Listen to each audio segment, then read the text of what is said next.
एक छोटा सा गांव था जहां सुबह धूप से पहले ही मेहनत की आवाजें गूंजने लगती थीं। उसी गांव में रहती थी कमला।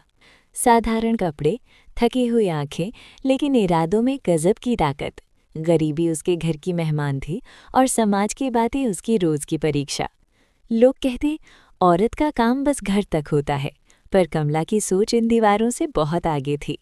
हर रोज सुबह 4 बजे वो दूसरों के खेतों में मजदूरी करती, दोपहर को अपने कच्चे घर में चूल्हे पर खाना बनाती और शाम ढलते ही अपने आंगन में एक दिया जलाती। वही दिया बन जाता था उम्मीद की रोशनी। रात को वो गांव के बच्चियों को पढ़ाने बैठ जाती। गांव वाले मजाक उड़ाते। कमला, किताबों से क्या बदल जाएगा?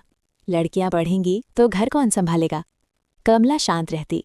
वो बस इतना कहती, जिस घर में समझ की रोशनी नहीं होती वहां अंधेरा खुद ब खुद बस जाता है।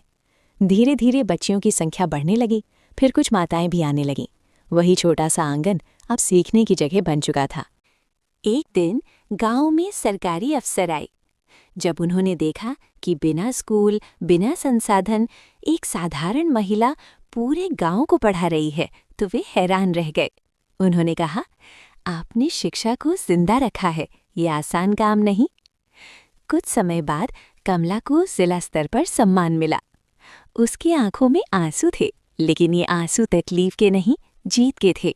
आज वही गांव, वही लोग जो कभी हंसते थे, अब तालियां बजा रहे थे।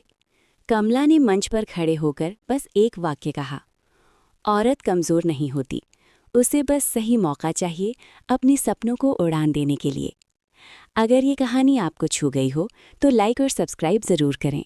सुपरटून की दुनिया बाय अजीत आपके लिए ऐसी ही सच्ची प्रेरणादायक कहानियाँ रोज़ लाता रहेगा।